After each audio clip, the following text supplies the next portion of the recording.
El periodismo es uno de los escaparates de la realidad, de la sociedad con la que convive en cada momento y también de la historia. Vamos escribiendo poco a poco páginas de la historia que luego llegarán los historiadores e irán echando mano de esas crónicas que los periodistas dejamos plasmadas en los medios de comunicación cada vez más tecnológicos, pero que ahí quedarán para siempre. Las formas de vida, las costumbres, los comportamientos de la sociedad que nos parecen normales en cada momento, resultan curiosos después, cuando pasa el tiempo y nos observan desde la distancia. Esto es lo que vamos a hacer también un poco hoy. Estamos reivindicando en los últimos tiempos el derecho de las mujeres a compartir en igualdad la vida con los hombres, esto que parece algo tan obvio, tan simple y tan natural, no ha sido siempre así. Y ha habido mujeres que se han tenido que ir abriendo camino a pesar de los hombres que no me incluyo yo, pero sí otros que venían detrás, han ido poniendo trabas. Otros las han ayudado también a llegar donde están o les han acompañado en ese trabajo. Pero ha habido mujeres que por su empeño, a veces incluso sin proponerse abrir ningún camino para nadie, simplemente para ellas mismas, han ido poniendo la alfombra en el camino para que otras que vengan detrás ya tengan por lo menos un camino abierto. Hoy vamos a hablar con mujeres no convencionales, con algunas de ellas en el plano periodístico, que es el que donde hoy hemos puesto el foco. Cómo las mujeres en la comunicación, en el periodismo, en la cultura, en este mundo tan poco convencional, hace unas cuantas décadas en el mundo de las mujeres, cómo se fueron abriendo camino. Si les apetece, bienvenidos. Comenzamos este programa especial 8 de marzo con mujeres no convencionales.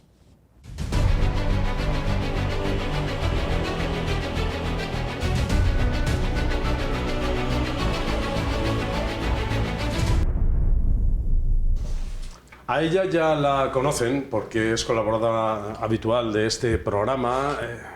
Viene a opinar sobre la actualidad política y social, viene también a participar en esos recorridos que hacemos los viernes en los barrios.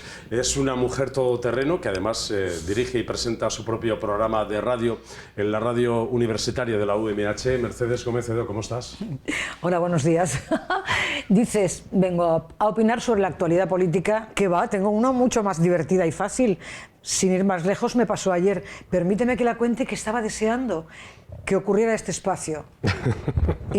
¿Os habéis dado cuenta de que ahora en la administración las personas mayores de 65 años tenemos una atención especial? Sí, si tú eres especial, porque eres mayor de 65, puedes sacar un numerito en una pantalla diferente. ¿Esto qué significa? Que te atiende alguien con cuidado, que te atiende pronto para que no estés mucho rato, y esto me ha ocurrido a mí, después de atenderme con todo el sumo cuidado. Hablando de sumo, era del Suma, y resulta que yo pretendía pagar unos recibos que me pasaron de fecha. Cuando me senté y me explicaron cuál era la fórmula para pagar, en la que yo debía sacar dinero en metálico en una banca física que yo ya no utilizo, y debía ir a un banco de los que tampoco utilizo, pasar el QR por el papel, esperar que aquello surtiera efecto, y pasar el importe exacto de cada uno de los... Y le dije, aquella funcionaria que me lo explicaba con mucha delicadeza, dijo, ¿no ves que es un contrasentido? Yo soy mayor de 65 años. Ya, pero es que esto no lo he inventado yo. Yo es que ya me imagino que lo ha inventado usted. Vivimos en una sociedad en un contrasentido enorme. Yo, al estar sentada delante de aquella mujer, me di cuenta de que en ocasiones el contribuyente no tiene sentido del humor y se enfada, y entonces le da una bofetada. Mercedes, y acaba. Yo te iba a preguntar por qué te hiciste periodista, pero creo que ya tienen la respuesta nuestros espectadores. Sí. Aparte que tienes una voz maravillosa, bueno, tienes una capacidad de argumentación creativa muy importante. Oye, sí. Hoy que queremos hablar de esa trayectoria, vale. Mercedes, tú nunca te has erigido como modelo de nadie, siempre has intentado llegar a las metas que tú misma te has propuesto, pero tú, ¿por qué te hiciste periodista? ¿Cuáles fueron tus primeras recuerdos de que querías coger ese micrófono, ponerte esos auriculares y cubrir la información? No te voy a decir, me alegro que me hagas esa pregunta, porque no me la hacen muchas veces, puesto que yo no tengo motivos para ser entrevistada, pero es verdad que yo me lo he pensado y reflexionado. ¿Y sabes qué conclusión he sacado? Yo tenía un padre que era muy dictador. todo estaba mal hecho. Yo creo que hubiera querido tener un hijo y tuve una hija. Entonces las niñas éramos... Y como siempre estaba castigada, el recurso que me quedaba era escribir. Yo creo que fue aquello, escribir lo que yo pensaba. Y esto, bueno, esto motivó que luego después hubo facilidad. Yo vivía en Andalucía, aunque yo soy de Castellón, y no tenía acento. Es que esto de los acentos en una época determinada era muy importante. ¿Esa eres tú, Mercedes? Ah, sí, sí. ¿Y este es tu carnet de periodista? Sí. Cuando yo... Esto era un homenaje a mi hermano, que fue periodista. Cuando yo empecé en la radio, empecé con ese motivo, con calcetines, cuando salía del instituto, y hacía una cosa que se llamaban discos dedicados. Mi hermano sí fue periodista. Mi padre... Bueno, esto es la historia de mi vida. Bueno, de una parte de la vida. Pero quiero decir que a veces los caminos, porque yo hice económicas, y porque en un momento dado que el mundo laboral lo tuve que cortar porque las mujeres teníamos que ir detrás de los maridos, su trabajo era más importante, tuve que cortar mi mundo laboral y entonces me hice profesor de autoescuela y luego director de autoescuela. Y a continuación, cuando surgió en el mundo periodístico otra vez un hueco para mí, me hice especialista en seguridad vial. Es que el mundo es increíble. Y ahora especialista en tertulias. Yo siempre... Bueno, ahora vamos a hablar de esos caminos explorados. Como sí. mujer. Déjame que voy a presentar el resto. Una cosa quiero decir, y lo he dicho muchas veces, cuando nosotras que estamos aquí tenemos unas vidas diferentes, va a parecer que queremos ser protagonistas. Hay muchas mujeres de nuestra edad que tienen cosas que contar.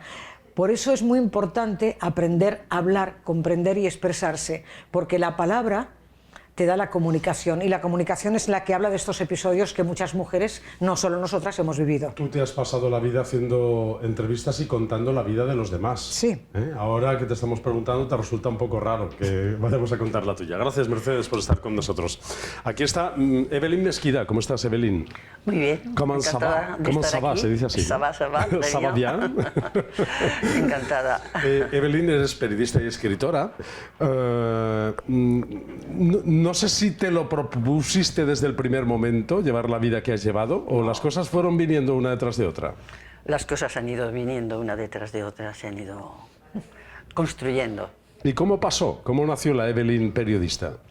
La Evelyn periodista no tenía, digamos, posibilidades de imaginarse periodista, aparte de desearlo o soñarlo, porque somos mujeres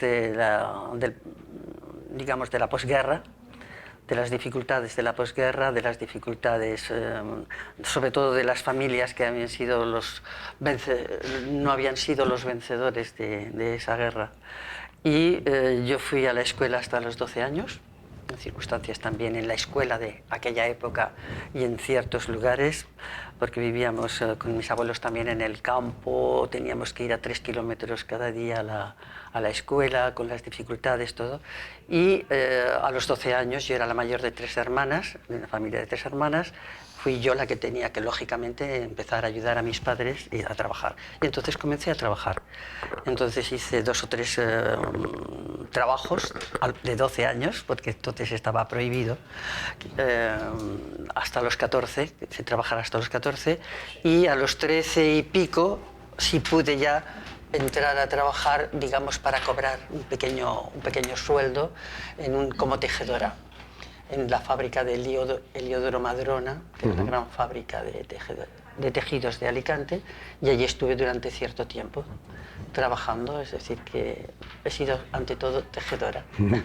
Has sido tejedora, pero has sido reportera, bueno, sí, es decir, circunstancial. ¿Has estado en Afganistán? Ah, no, después eso ya viene después, absolutamente, sí. Después he sido periodista. Después has sido periodista.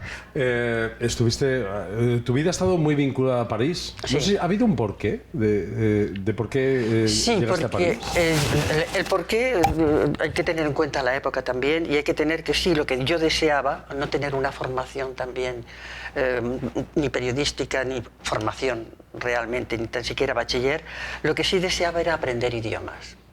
Y mi proyecto, mi sueño era viajar, pero para aprender idiomas. Quería ir a a Inglaterra, por descontado, el inglés, quería ir también a Berlín, soñaba con ir a Berlín y soñaba bueno, con París y Roma. Es decir, esto era mi proyecto. El proyecto... Eran los epicentros de Europa, exacto, aquellos, ¿no? Sí, es decir, Europa era París, Berlín y Londres. París y Berlín, pero realmente lo que hice mal fue ir primero a París. Si hubiera comenzado por Berlín, creo que habría ido a Berlín y a Londres y a Roma y a París. Pero comencé por París y París me enamoró enseguida.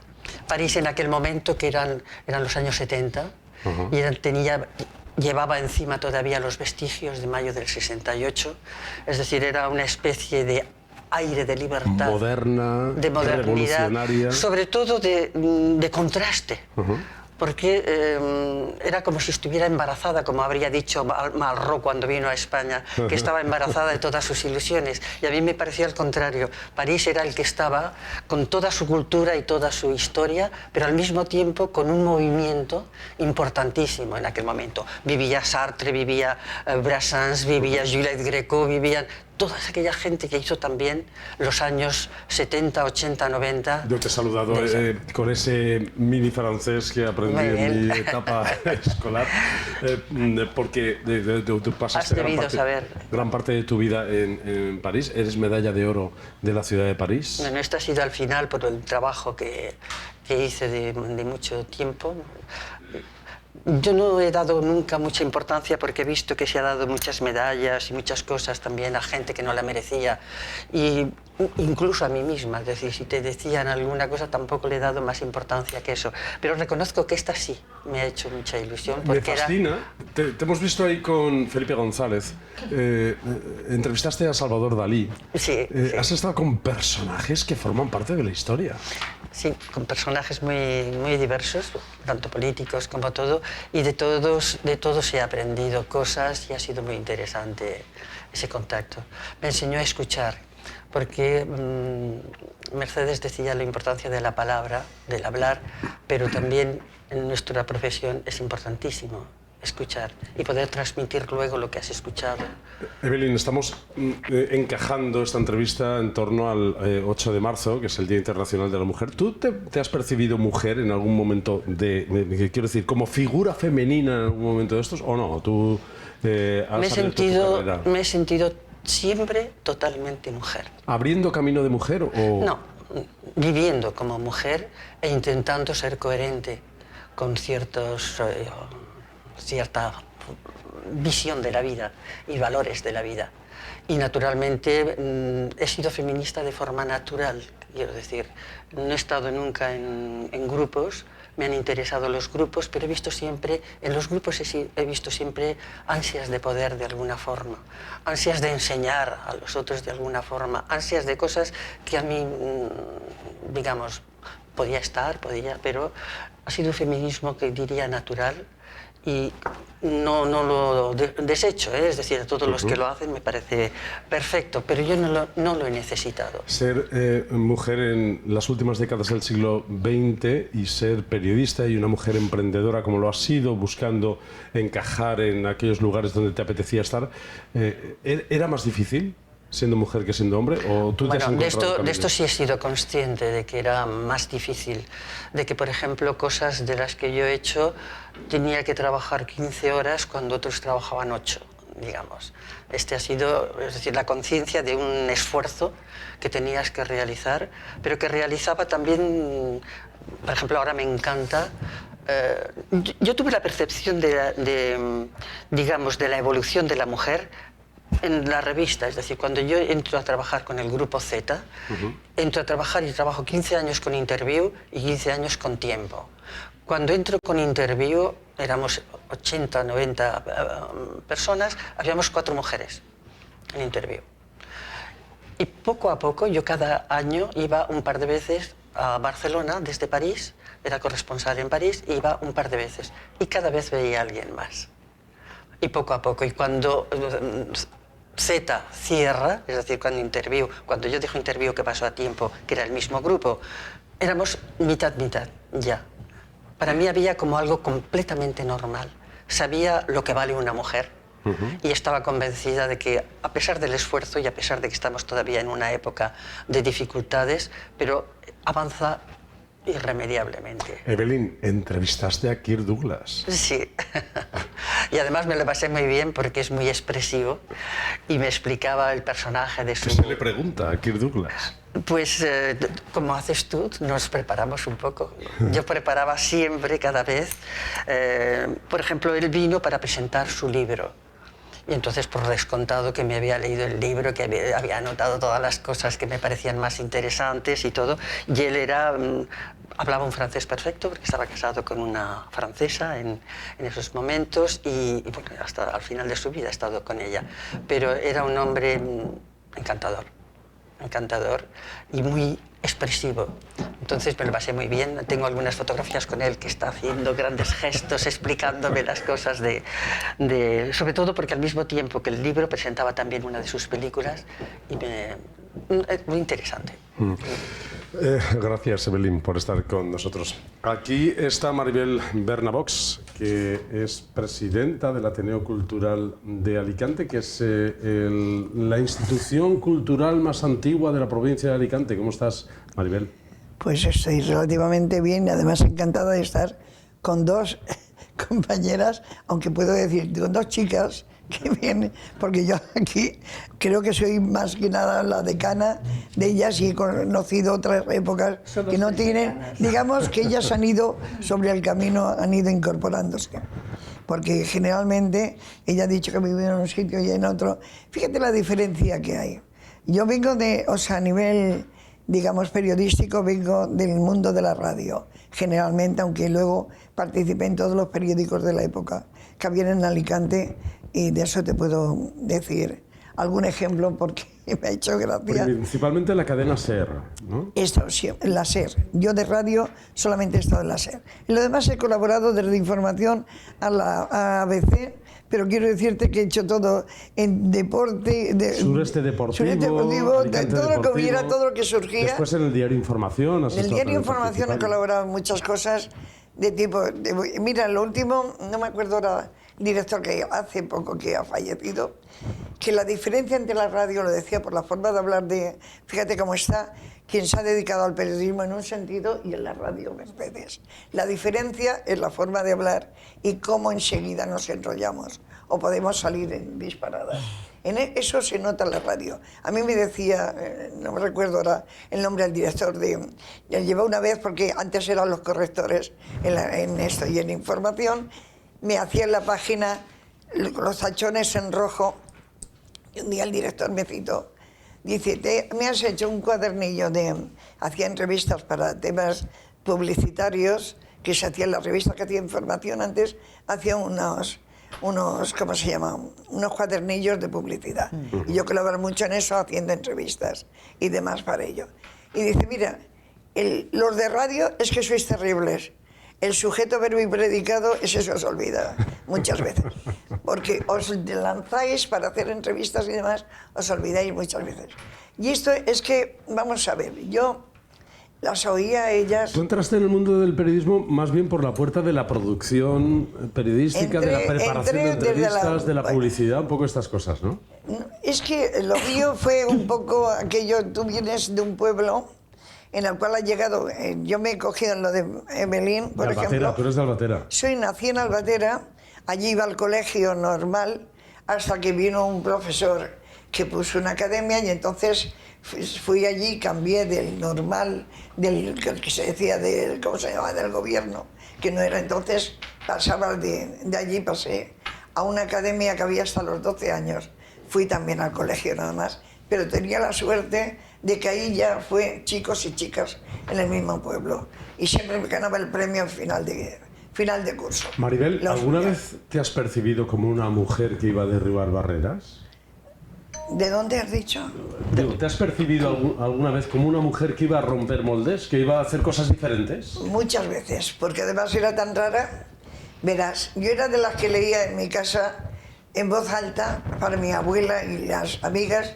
Leía porque ella en aquella época hacían punto, hacían y más que leer más la hacían, y la que leía en voz alta por la tarde. Y eso me sirvió luego para poder hablar. Ten en cuenta que el hablar de pueblo tiene el que tú no pronuncias cuando debes hablar. No tienes acento tú de albatera, que es muy bonito el acento de albatera, pero no tienes tu acento de albatera. No, es que no lo tengo desde el principio porque yo leía con 8 o 9 años, ya me leía el licenciado Vidrieras y compañía. Entonces, la diferencia está en que, por suerte, yo nací en una familia que en aquellos momentos estaba económicamente bien, digamos, dentro del pueblo, tenía el único teatro del pueblo, tenía piano, yo estudié piano, es lo único que estudié más en serio, pero llegué a Alicante, tuve que venir a Alicante porque la posguerra fue muy terrible para todas las familias y al final se paga y te tienes que venir, el refugio, a buscar trabajo y demás, no se encuentra como se debe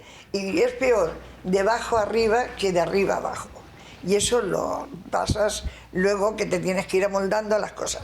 Y la radio yo siempre la había oído, porque en mi casa siempre había radio desde aquellas o sea, que eran grandes, que tenían un aparato para auditivo, o sea, bueno, la célebre orejón ese, que se ve que no me sale ahora el nombre. Seguro que escucharías a Mercedes muchas veces en esa radio. No, en aquella época Mercedes estuvo en Radio Popular, Radio 80, Radio Orihuela, en la cadena SER. Es más joven, ella es mucho más joven. Sí, yo soy muy joven, pero empezó muy joven también. Voy a hacer una confesión. Voy a hacer una confesión a Evelyn ahora mismo, porque no se lo he dicho nunca, pero es verdad, a pesar de que somos de la misma generación y quinta, ella ha sido un referente para mí.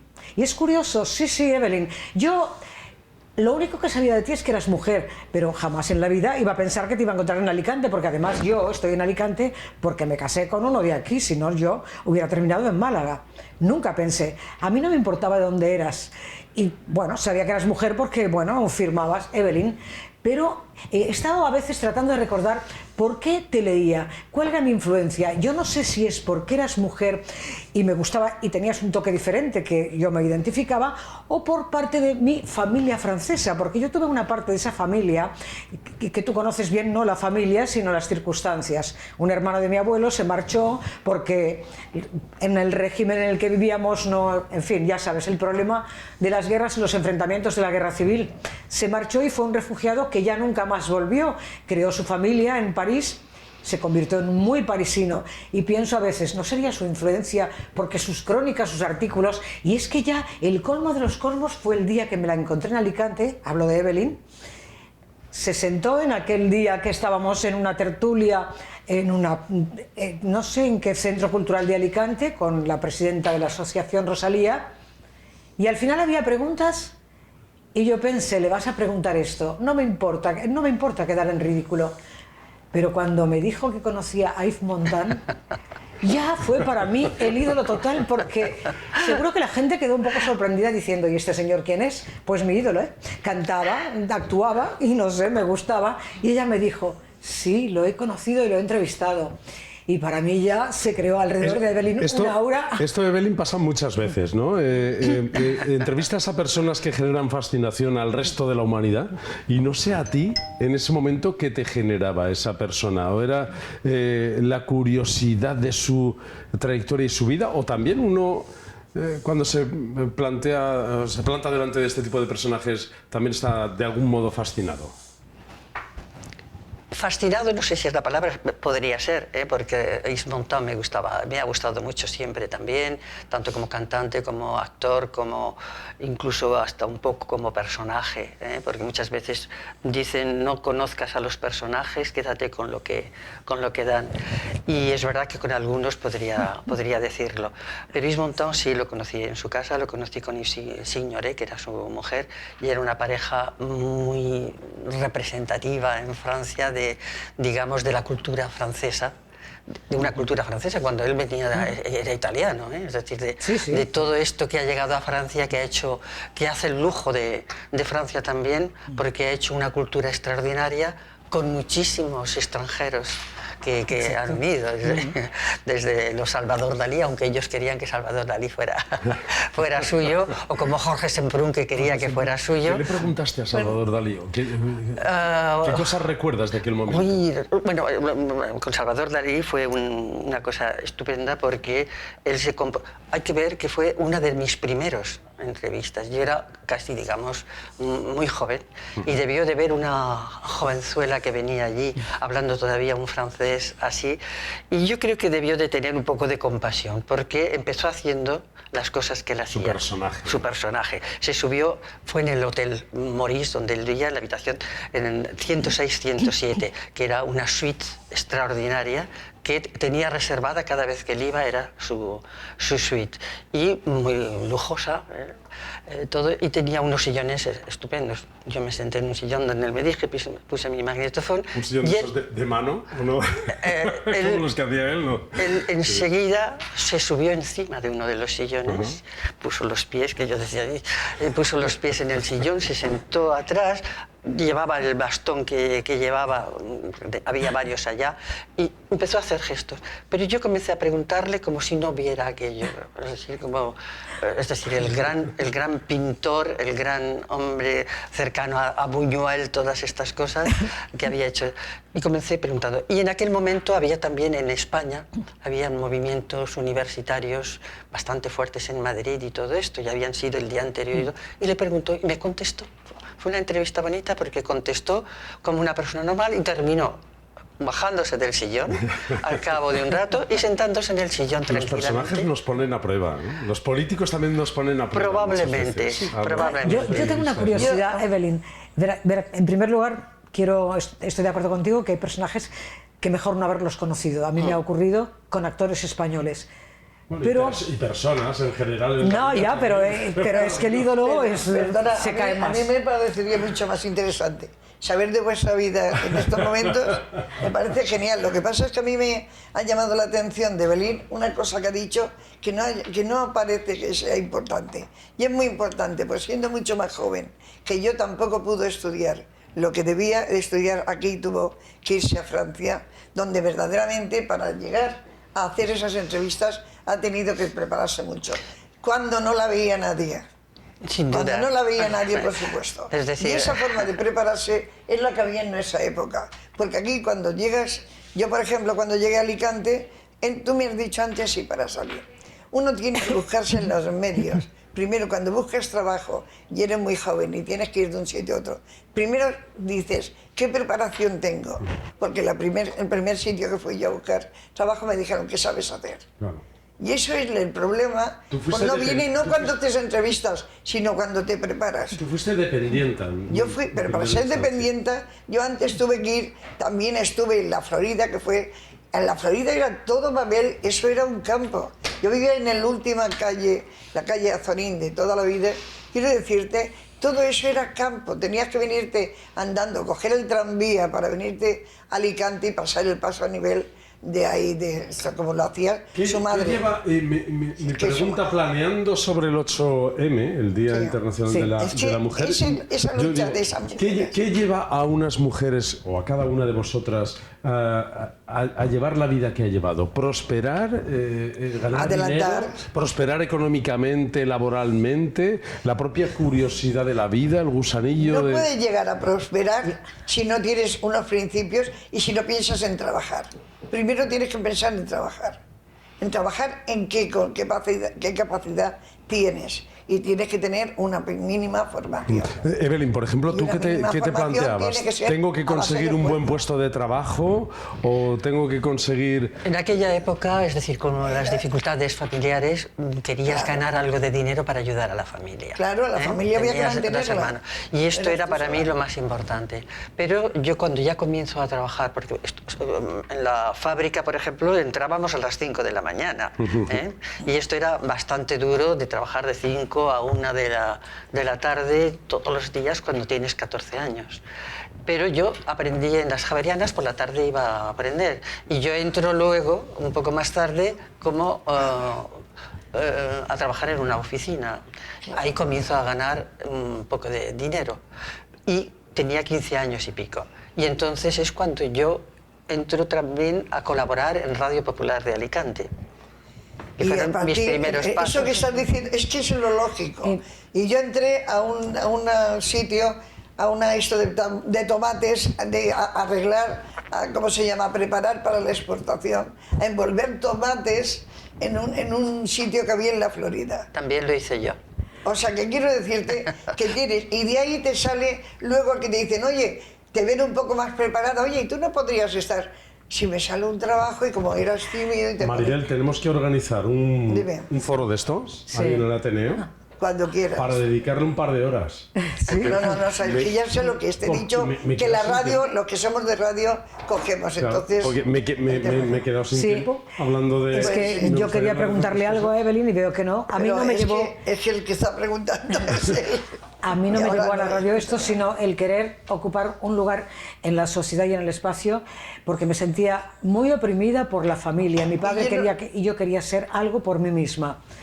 Pero sí, efectivamente hay muchas cosas, porque tú has dicho durante todo el espacio, el Día Internacional de la Mujer, estamos aquí un poco para conmemorar. Es el hilo y nos has dicho, pero hemos tenido ya veis que hoy no hemos hablado de esas reivindicaciones históricas para nada, de las pero mujeres, sí quiero decir algo. Ni siquiera eso. Que no tenemos el sentimiento de haber abierto el camino a nadie. Yo al menos no lo he tenido durante mi vida, ¿no? Pero después sí se ha planteado esa pregunta, esa cuestión. Mirando para atrás, seguramente sí. Pero tanto se ha planteado que en una ocasión... que sí que hemos avanzado mucho, una ocasión que y tuve, hemos hecho algunas. En una ocasión que tuve... Tú has hecho lo tuyo, ella ha hecho lo suyo y yo agradezco. En una ocasión tuve la oportunidad esto. de marchar a Madrid a una manifestación, bueno, a otra cosa. Y entonces vi una manifestación enorme, cogí una pancarta que no sabía lo que ponía, y le dije a mi compañero, hazme una foto. Menos mal que la pancarta era decente, pero yo realmente ¿qué quería? Reivindicar... Maribel, te lanzo el guante. Tienes que organizar en el Ateneo una sesión... Es lo que organizo generalmente. De estas, cuenta conmigo si quieres. Los foros, estoy ya... Ya está ya, claro. No se lo he comentado a ella antes, que yo necesito hablar. Si lo que quiero es incluso, precisamente por las mujeres, porque yo lo que he pretendido en este sentido es porque estoy en el Ateneo. Porque estoy en el Ateneo. Porque es la forma de darle la voz a las mujeres. Y porque llegó un momento que pegué un puñetazo y dije, os pasáis la vida hablando, pero no hacéis nada. A los grupos que había en el Ateneo en ese momento. Mercedes Gómez, muchas gracias. Discúlpame como presidente. Dice, no hemos sido conscientes de abrir camino, pero lo habéis abierto. Y echando la vista atrás, seguramente muchas otras mujeres vienen y sois un referente. Y ha sido divertido. Tú eres un referente para muchas mujeres. Tú también lo eres, Maribel. Gracias por haber estado. Y Evelyn Mesquida también. Gracias por haber estado con nosotros. Por favor, gracias a vosotros. Me he quedado con ese gusto de profundizar más. Ese gusto de profundizar más. Sí, te has perdido la tertulia que hemos tenido más antes de empezar el espacio. Podíamos haberlo.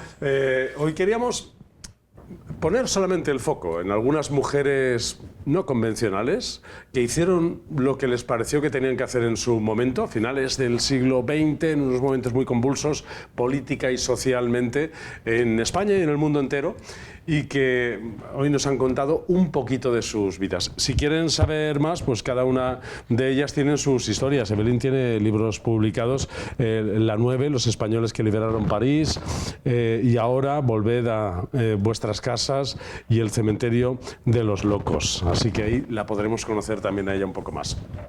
Evelyn, Mercedes, Maribel, muchas gracias a las tres y a ustedes también. Gracias por su atención en este especial que hoy, al hilo del 8 de marzo, hemos querido poner en parrilla. Hasta el próximo programa.